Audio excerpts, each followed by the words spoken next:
One night, the bookbinder meets a traveler from a distant land. The traveler brings many wonders, but the bookbinder wants only one thing: a small red box. He only knows that it's very old and that in the dead of night it calls to him. The traveler warns the bookbinder of three things: never tell a soul about the box. When something is inside it, do not open it until the next day. Never allow a living thing inside.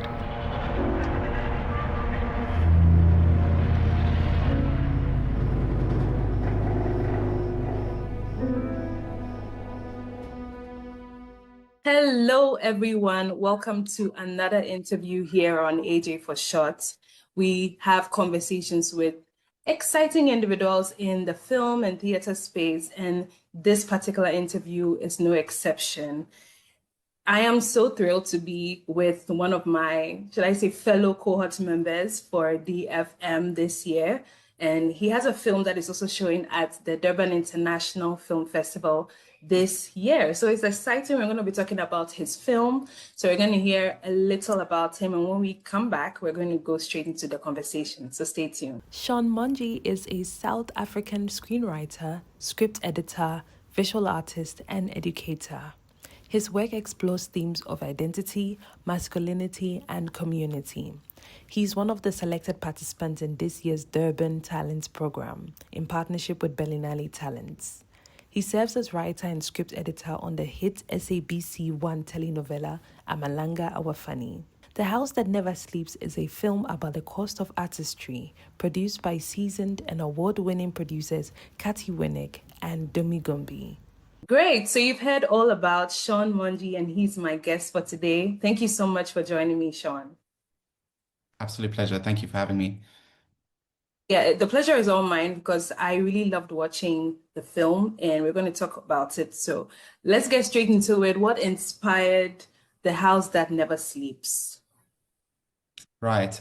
So I think it was in a similar sort of setting to this. I was trying to write and was not getting anywhere and sort of had this idea, wouldn't it be amazing if I could lock myself up and force myself to do it? And I think once I thought of that idea, I sort of realized how horrifying that would be. And it sort of became the kernel of what over the process of a number of years became The House That Never Sleeps. So it was like a mixture of whether it's science fiction. What would you call this genre of filmmaking? Were you going for a particular genre when you were thinking of writing this film, or tell us about that aspect of the film?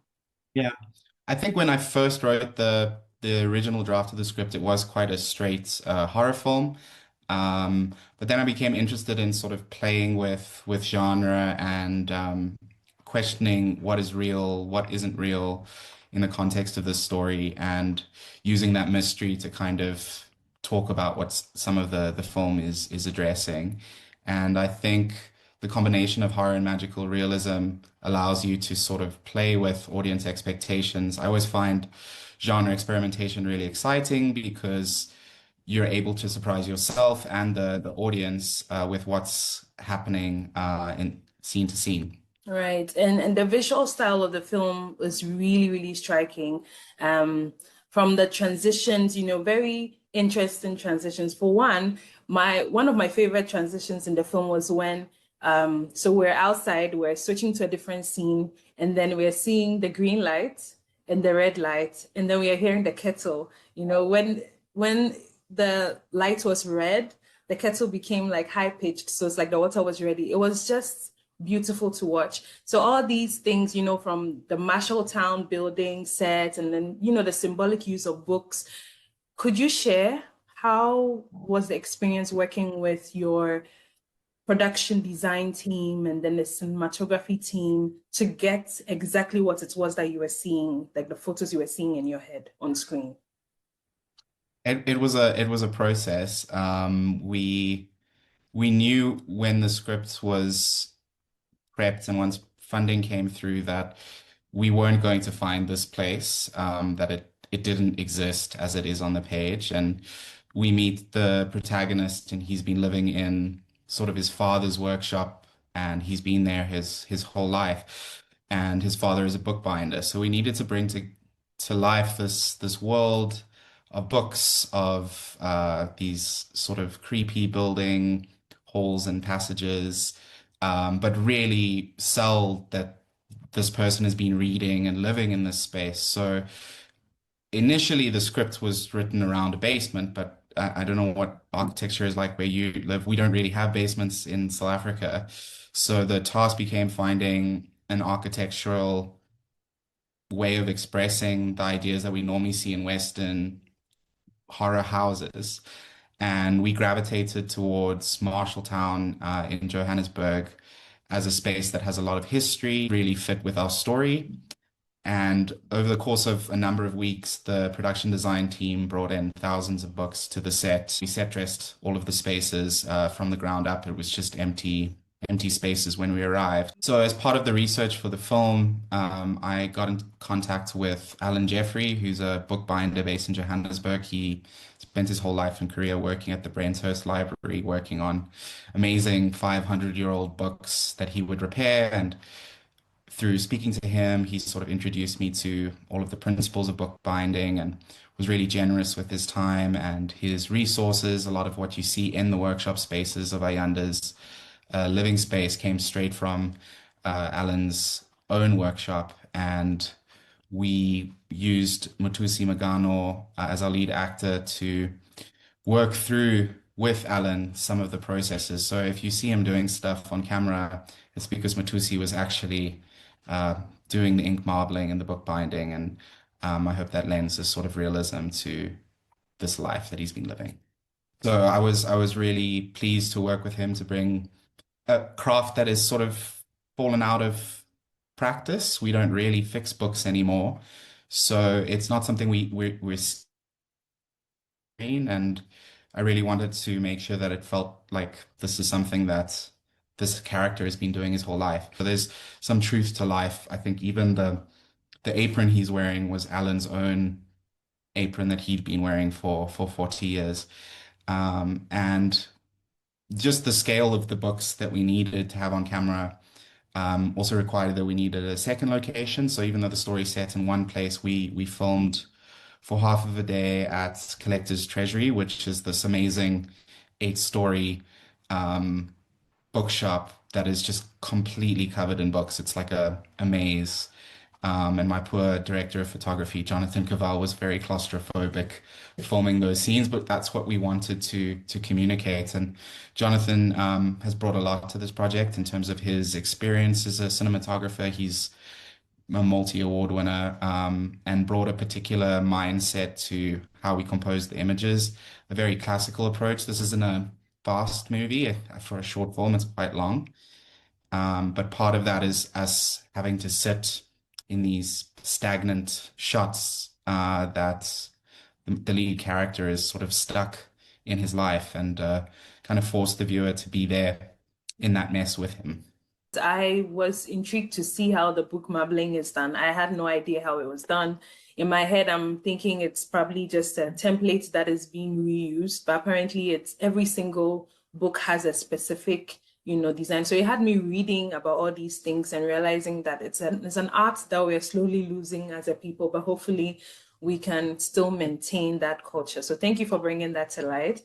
Now, guys, I'm trying my best not to give spoilers, and that's why I haven't really gone into the whole story, because I want you to grab your tickets and head over to Durban International Film Festival, and you can visit the website to see where this film is going to be screening throughout the festival. Believe me, you don't want to miss it. I've watched the film, but sorry, I'm not going to give you any spoilers. And there's also going to be screenings in Cape Town and Johannesburg after DIFF, which is still part of DIFF, but will definitely happen after. So keep it locked and stay on the website for more information. There are community outreach screenings for the whole week. So I think we're screening from the 18th to the 25th, and then screening in Cape Town, screening in Joburg. So I think between those we'll reach some people. And I'm actually really excited about the community outreach ones more, because I think, the story is for African creatives, and not necessarily the ones who are already established, who are going to go to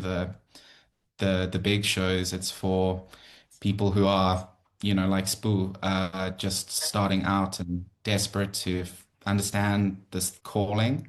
So I'm really excited to meet with them and hopefully leave them with some passion and hope. Now let's get into the casting. So it's just two characters in the film. Well, technically, I'll just keep it that way. Two characters in the film. So you're using a veteran actor and then you're using a new actor. How are you able to get them to gel on set? Because he's a veteran actor, he's someone who's been in the industry for many years. And then we have this young actor who has to, kind of foil him. How are you able to work with that dynamic? Yeah, I think so much of directing is in the casting process. It was actually Jonathan Covell, the cinematographer, who what we were really looking for in the context of the genre of the story. You're not really meant to know what's real, what's not real, what to believe, not to believe. So his very grounded performance in sometimes quite bold genre use really kind of makes it feel alive. Sechaba Rampel is an up and coming actor who has many credits to his name as well. And I think what was interesting about working with both of them is that I tend to do rehearsals when possible. And we spend a lot of time speaking about the story and working through it together. And I think part of how scary Mutusi is as Ayanda kind of bled through the scenes. Sechaba was genuinely nervous around him, which sort of lends to the energy of this young podcaster who's sort of looking for the approval of his idol. And I think their chemistry really works quite well, and I'm really excited for people to see what they did and find out just how much Mutusi's doing in this film. Your film is screening at the festival this year, the 46th edition of the Durban Film Festival, which I have mentioned already. So grab your tickets, guys. And you are also a member of the Durban Film Mart. How has that journey been? I know we've been through a number of weeks of mentorships, programs. How is that feeling for you, knowing that you're a part of the Durban Film Mart and you also have your film screening and the whole experience generally? It's been really rewarding. I think short films are showcases of director visions and writers. So to be part of the Durban Talents Program, to be working on a feature that we're pitching soon has been really rewarding. And just the experience of meeting a really diverse African cohort who are being guided by these incredibly talented mentors has been a really beautiful process. And I'm really excited to make even deeper connections with everyone when we meet up in Durban. Yes, and I think your answer kind of leads into my next question, which was about how do you see the initiatives of the DFM supporting emergent voices like ours in the continent, and what role do you think that they play in helping filmmakers or people in the industry make experimental films like yours? I think coming up as an emerging filmmaker, I understood the importance of the Durban International Film Festival and the Durban Film Mart is this proving ground where pioneering African storytelling finds a home. In the international context, we are often one or two Africans on an extensive list. So it's a really beautiful thing to not only be gifted the opportunity to be a part of it, but also to just be surrounded by all of this amazing African talent.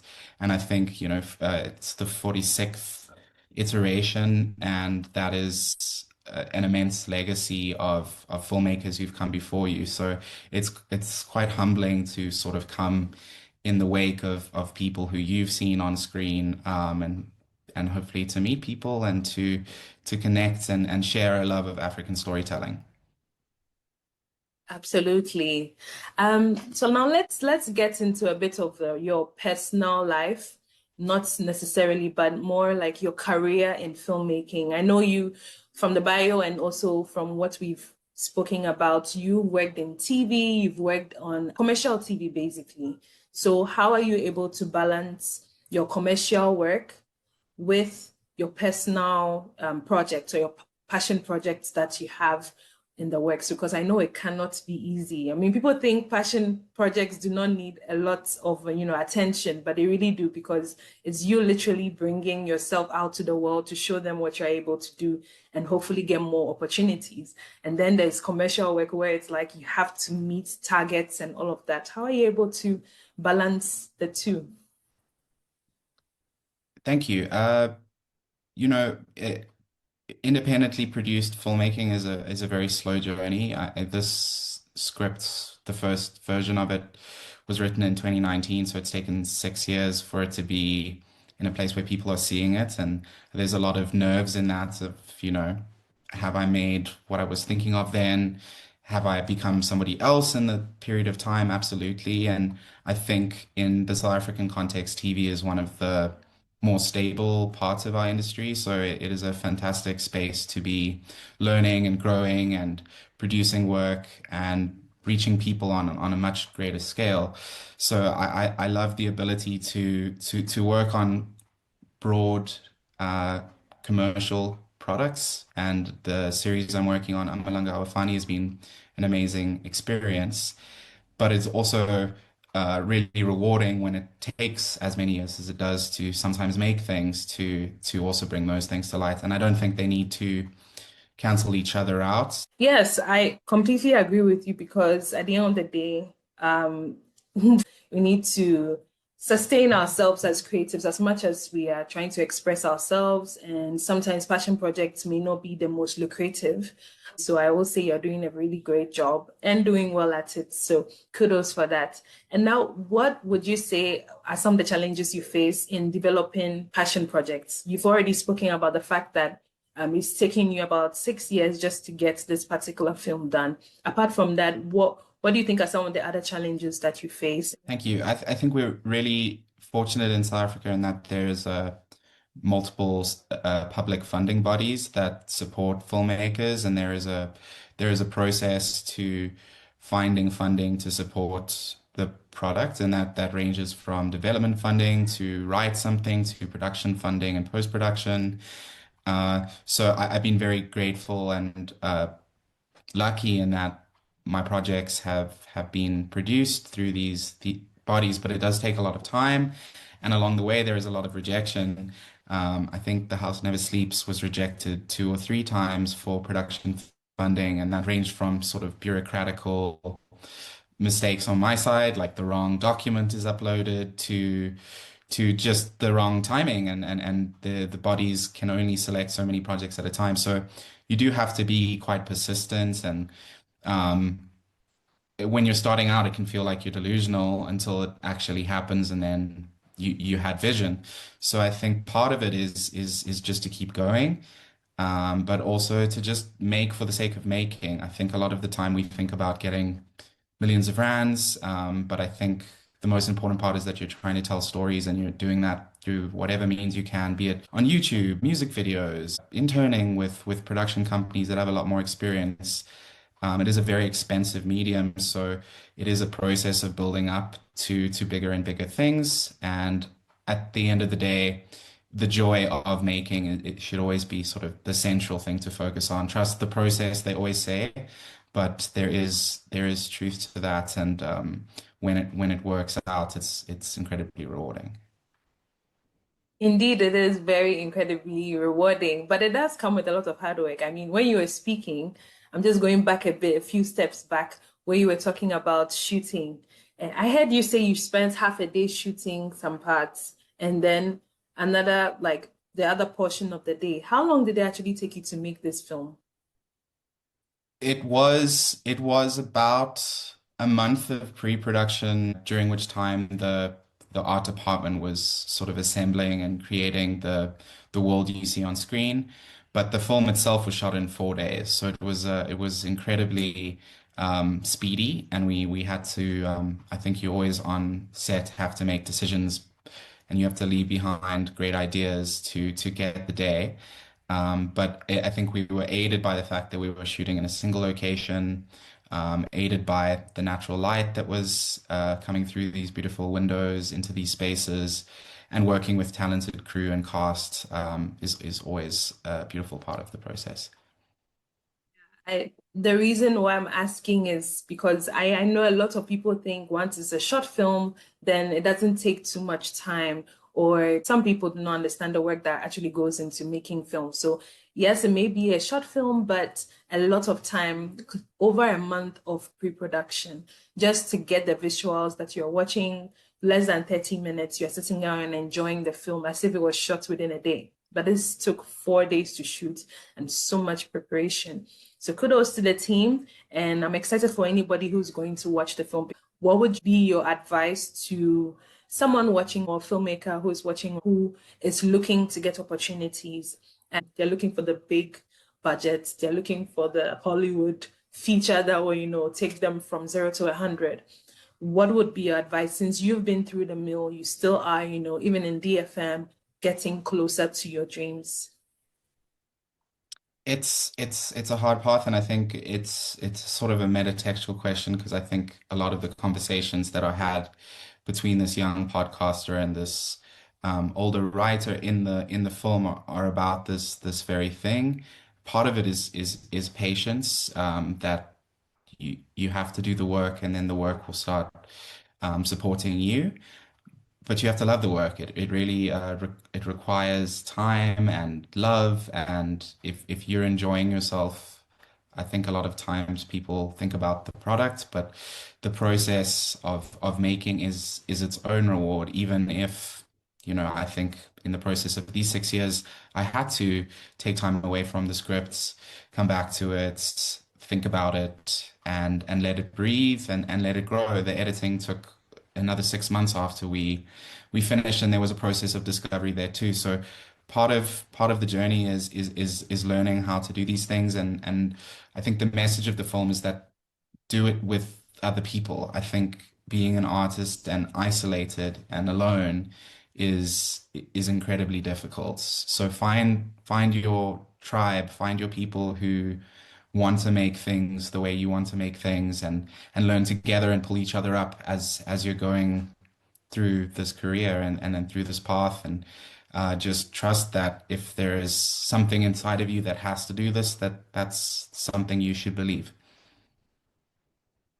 If there's something inside telling you you have to do it, then you have to definitely believe it. Very perfect words to end this conversation. Thank you so much, Sean Mongie, for your time. I really appreciate it. And hopefully we'll get to see each other in person in Durban in a few days.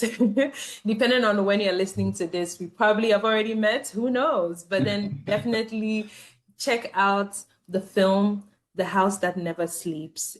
And I'd like to say a big thank you to Durban Film Mart and Talents Durban for this opportunity to speak to Sean and to actually have this interview done. And also, there's so much more coming your way.